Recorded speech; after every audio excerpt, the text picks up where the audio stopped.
What a world, you now listening to Talka Brothas podcast. Welcome to the Talka Brothas podcast. Allow me to reintroduce myself. Talka Brothas podcast. Talka Brothas. Talka Brothas. Talka Brothas podcast with Smash and Go D.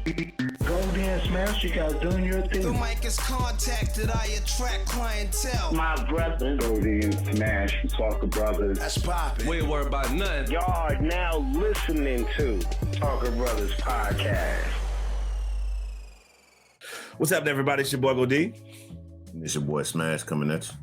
This is Giovanni. I want to welcome you guys to the end of the year 2020 Madness year in review. But before we get that started, man, Smash, Gio, tell me how y'all been, man. Give me some good stories to close out this 2020. Okay. I'll let Gio go first. All right. If you don't know by now you know. I got engaged. Got engaged on Christmas. It's official now. Also got some insider tips. So those people that think that stormed the Capitol, thinking that we're not going to get charged, we're not going to get arrested. Per my source, the FBI are on their tail as we speak. You think they're gonna get everybody? I don't know if they're gonna get everybody, but I know a couple of people that FBI are on right now. They need to get all of them. Every last single one of them. What about you, Smash? First of all, congratulations, Gio, on the engagement. Thank you. It's like the birth and the death all at once. Nah, just kidding. Bitch, love coming. Come on, join the club. Nah, man, it's been. I mean, even though 2020 brought some disastrous things for a lot of people, it's been a good year. You know what I'm saying? So, I'm just happy to be here, be alive, and stay COVID free at least for 2020. So yeah, knock on wood, man. Knock on wood. You know, I hadn't come across that thing yet, so I'm not trying to. I stay masked up when I go in public. Yeah, but I caught it in 2019 before it was cool. You caught it when it was taboo? Yeah, I caught it before they knew what it was. They're like, "Oh, just take some time. No, you'll be all right." I'm like, "Man, this cough ain't going away." They're like, "Yo, it's all right. You'll be okay." I know, right? Shoot. So what we decided to do, we're gonna jump into this thing, man. We decided that we picked some random things that happened in 2020 that we thought were highlights for us in 2020. And the first thing we're gonna start off with is everybody became obsessed with Tiger King.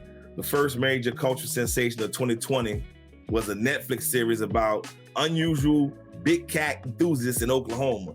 Joe Exotic and Carol Baskin became legit stars almost overnight as their bitter feud, which almost resulted in murder and Exotic being incarcerated, captivated viewers during the COVID time.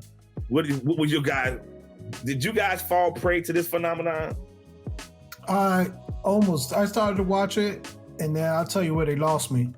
I'm surprised Joe Exotic didn't get Me Too for marrying those two kids. The threesome wedding. I don't even know that was a thing. At that point, I was so confused. I was like, man, you supposed to get married to like one person or whatever, but it was just confusing. I was lost. I was like, how you get married to two dudes on the same day? And that was it for me. That was it. That's when you cut it off. You didn't finish it out. Yeah, because I'm like, that was a little too much for me. Like, you marrying two people at the same time, and then like one of the kids, because they were both kids, you know what I'm saying? One of the kid didn't even know who he was. You know what I'm saying? He didn't even know who he was himself. Like, right. I didn't think the kid was gay, to be honest with you. I think at some point that he did say he wasn't gay, but he was doing something. Yeah. That was the entertaining part about it. How you not gay and become gay? Like, I don't know. That was just entertaining in itself. But that was the part. Like a lifetime movie spinoff right there. Yeah, definitely. Sleeping with the Predator. But no, I watched that Tiger King. I felt victim, and it was actually funny, just to see. Like I mean, I love to see. I love to see dysfunctional people of another race. Right. To keep it peaceful. I love it because it's just. I mean, like that was something that you really think that wouldn't happen, but it happened. It was like almost like a spinoff of Shameless for me. It was just crazy to see all that chaos and stuff going on. I mean, first of all, just to have tigers on your land, but then Carol killing her husband, and then like you said, Gio turning both dudes said they weren't gay, right? But he turned them gay. Funny part for me was, I mean, I watched it and got caught in the madness myself. Was nothing else to do. But the funniest part for me was when he was in that tiger cage and the tigers started batting him around and everybody just stood around and watched like, is that tiger really batting him around like that? Nobody would help him. So it was nothing else to do. So I think we had no choice but to watch. I mean, any other time, I think if it was any other time besides that quarantine time, it probably would even probably wouldn't have got 2 views. It wouldn't have been as big as it made it out to be. Let's say that. I actually think Tiger King kicked off the binging of movies and shows during the quarantine. That was like the main one. Yeah, I say either that one or The Last Dance. Well, The Last Dance was that was in March, right? Yeah, you're probably right, Joe. That was in March. That's probably right. You're right. Mm-hmm. You're right. Yeah, The Last Dance, they kicked it off on ESPN, so you had to wait, week by week. As they showed them, Netflix, yeah. But one of the good things that really got us through it, and shouts out to DJ D Nice with the Club Quarantine. That was huge. And then everybody else there was all kind of different spinoffs for the DJ Quarantine, for the Club Quarantines, and then they had the Versus came about. So entertainment wise, what was the one thing in entertainment wise that got you through the quarantine? The DJ, that was awesome because it heard a lot of old school house music. It's a Chicago brand of music. You saw a lot of old DJs from the 80s, 90s, you know what I'm saying? We're back on there on Facebook. I think I was talking to you one time and I saw my cousins over there giving donations to the DJ, and I'm like, hey man, she owes me money. I remember that.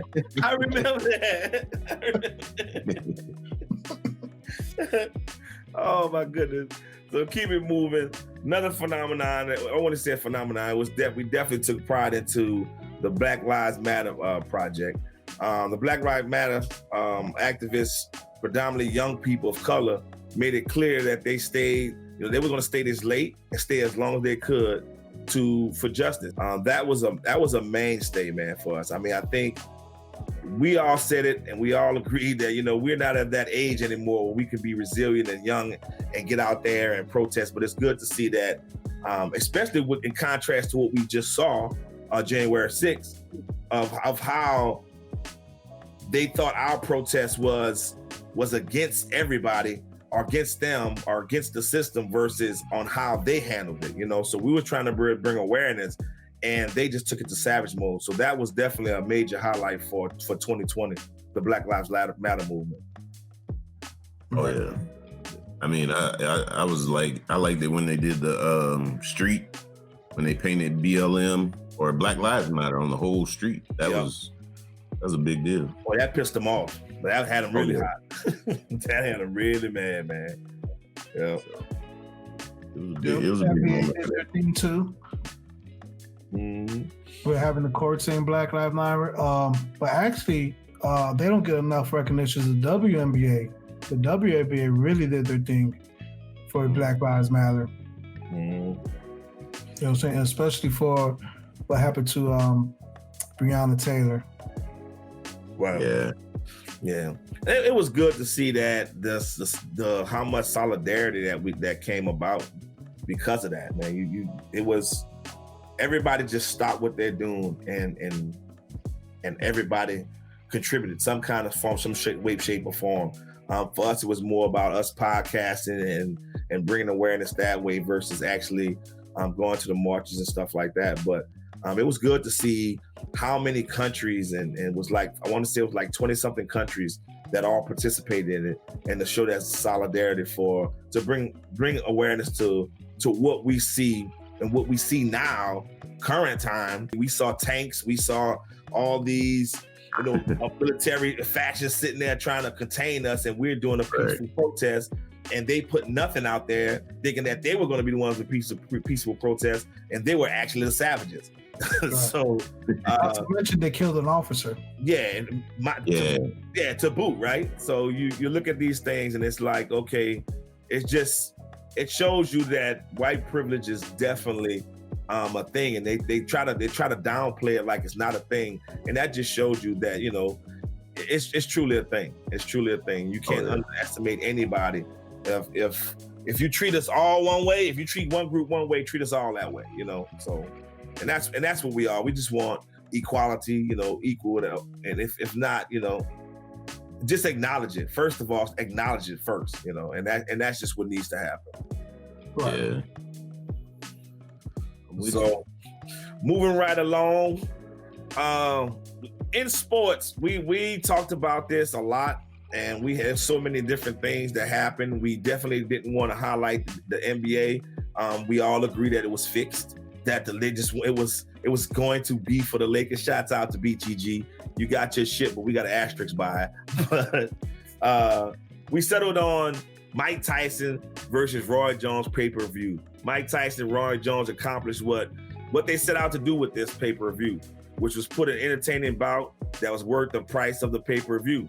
The highlight of it all was probably Nate Robinson's fight against Jake Paul, or when he got knocked out. It was probably the highlight meme of 2020, and it just showed you, man, his boxing is similar to his NBA career, all offense and no defense.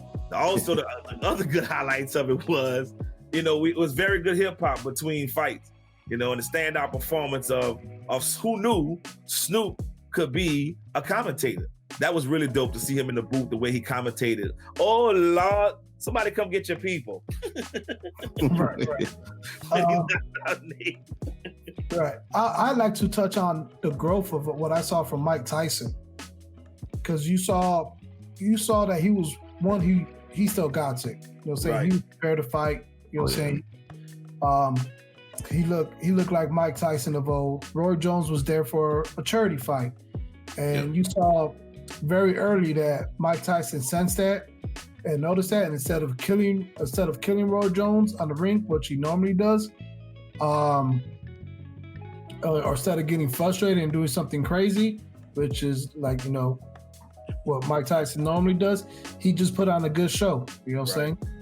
Yeah. He just put on a good show. He held back. He held restraints, which is, if you knew Mike Tyson, I know there's a lot of younger viewers and they don't know the history of Mike Tyson or don't know who Mike Tyson is. They just see the highlights. But if you knew Mike Tyson and his mentality back then, and to see Mike Tyson in that fight today, is major growth, and anybody could overcome anything. If you have to know Mike Tyson to understand what I'm saying. Yeah, and we sat around and watched Mike. It was like we wanted to see if he was going to hold restraint, if he could have restraint, if he was going to bite Roy Jones. We wanted to see if Roy Jones still had that hand speed when he do the chicken move, when he try to, poke at you without his hands up. So it was highly entertaining. What about you, Smash?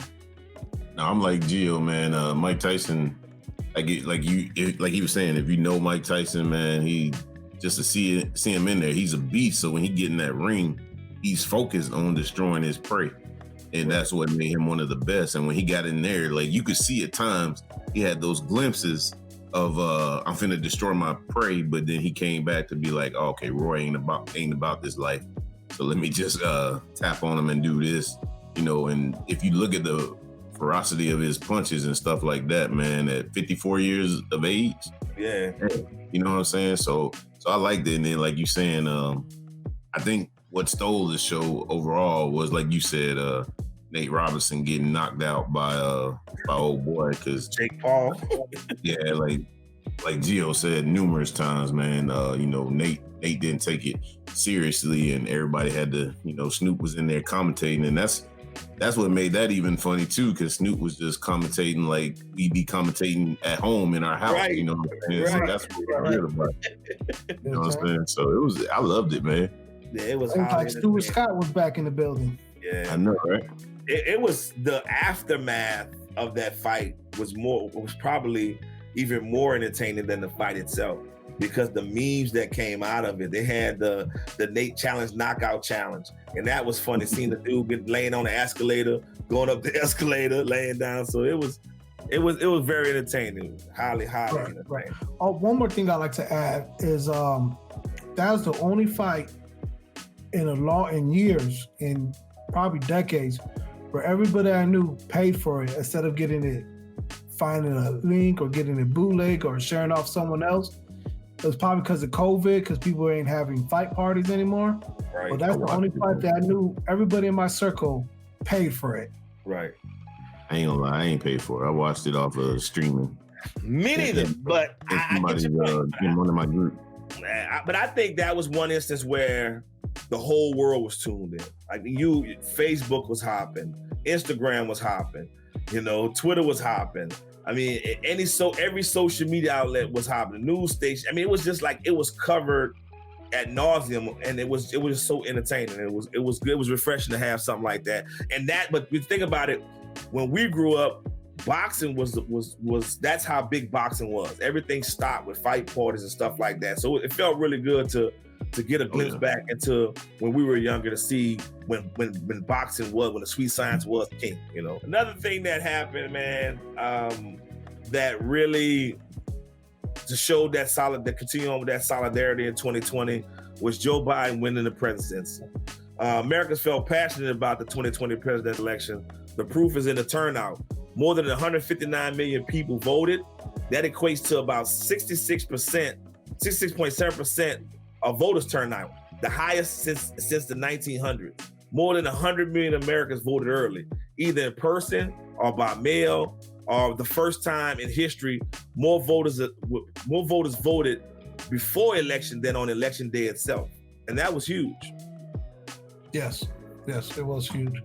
Like I said before, my only gripe with it was why did it wait till election day to count the mail-in ballots? You know what I'm saying? Like, they could have just counted them when they got them. Mm-hmm. That was my only gripe, because it took over a week to finally have a decision. That was my only gripe about that.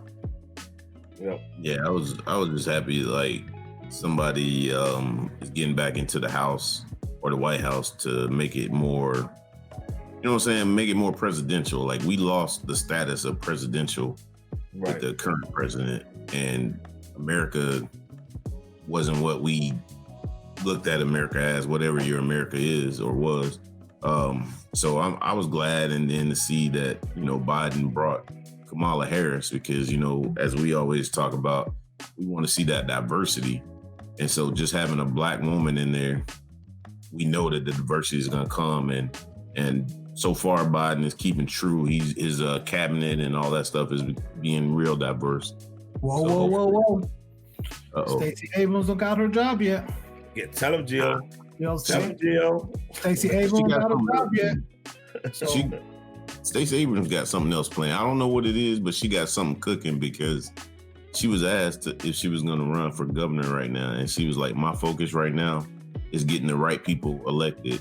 This was when the runoff was going, getting Warnock and Ossoff elected.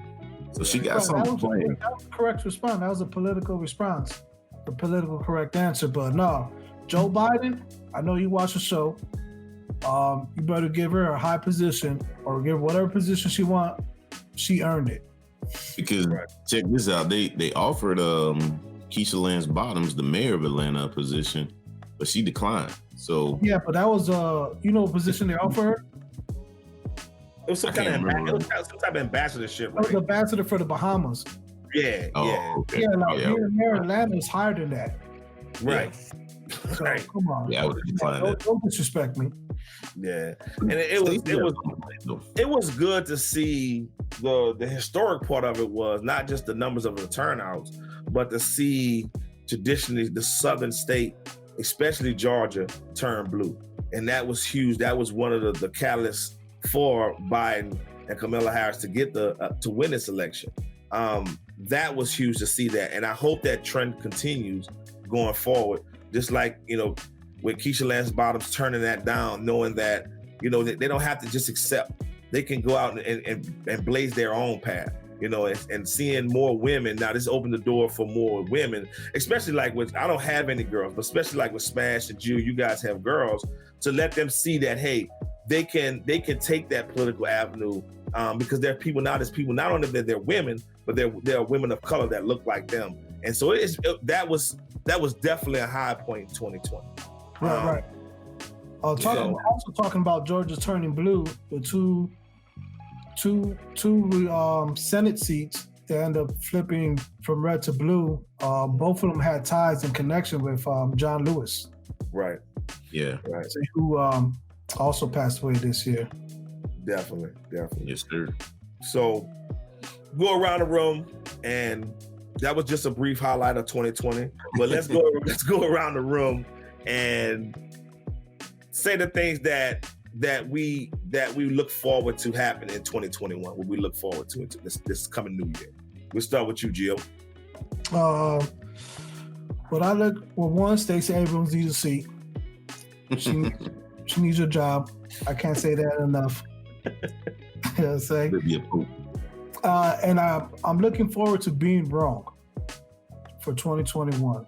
And the reason why I say that is because the way the bank and the housing market operates, they're shady, they're greedy, and they're giving the people a chance. They was giving the people saying that you don't have to pay your mortgage, you don't have to pay your rent for 6-9 months or whatever. But in the fine print says, come January 1st, 2021, you got to pay in full. Now, if you're unable to pay in full or what you owe for the last 4, 6, 9 months, then you have to refinance, which you already know is going to be refinanced that's a poison pill. They're going to make you refinance at a crazy rate. Right. And if all that happens, then you're going to see a lot of people losing homes, and the housing market is going to crash. And all the hard work the Democrats did for change and all that is not going to be anything, because all the people are going to do is blame, well, I lost my house when Biden was president, so I'm going to flip to the other side. So all your wishes are political, huh? I get it. Yeah. What about you, Smash? What do you look forward to in 2021? Man, I'm hoping that we can just come together, you know what I'm saying, and get back to where we were, like get our status, get some unity, man, because like we're divided right now as a nation, and I would like to see this whole Democrat Republican thing just go out the door. Like, vote for who is in your best interest. It don't matter if you're Democrat, Republican, blue or red. Like, vote for what's in your interest. But I just want to see the unity, man, and hope that like we get through with this get this COVID thing under wraps so that we can get back to fellowshipping with our friends and family. You know what I'm saying? Like, I ain't even been able to see my mom, and so I want to go see her and visit her without having to sit in the room with a mask and a PPE suit on or something like that. So full chem suit. Yeah, and just get back to a little normalcy, but with this incorporated new change as well. You know what I'm saying? Right. Be careful what you wish for, Smash. Right. I say this a lot of times off wax. Americans or America needs conflict. It's either they're going to fight with themselves or they're fighting with someone else. And to get that unity, in layman's terms, we got to be at war with someone else. Right. So there got to be a collective agreement on something other than ourselves, right? Yeah. Right. And I just echo the same thing that you guys echo, and I just want to see big business kind of seeps its way out of government. Because then we will have a chance to make better decisions for us as people. And if this is the new norm, hopefully this is not the new norm. hopefully we get a chance where I can go visit my relatives. We can get back to our family vacations and things like that we normally do. Hopefully that this new administration comes in and really puts COVID in the forefront, because this is, of all the things that's happening in the country right now, this is from something that economics has taken away from really eradicating this COVID virus. And hopefully this administration comes in and put that on the front burner, and really let's knock this thing out so that we can get back to a new normalcy. And other than that, man, I'm just glad to be alive. I'm glad that it hadn't touched my family and friends and close ones, and those who passed away. Our prayers and sympathies goes out to you guys, and those who have recovered. Make sure that you share your stories on why you should still be protecting yourself even through these times right now going into 2021. Yeah. So, Smash, any closing words before we get up out of here? Yeah, man.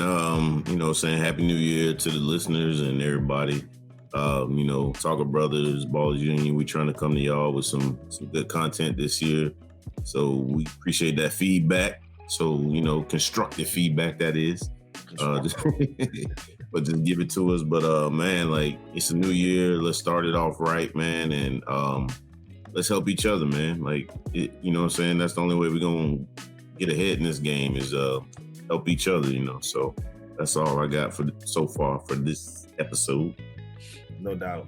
And make sure that you make sure that you share, make sure that this year we want to make sure that we continue bringing great content to all the listeners. So make sure that you take your time out, and it costs you nothing to like this video. It costs you nothing to share this video, So with that being said, much love, and we out. Peace.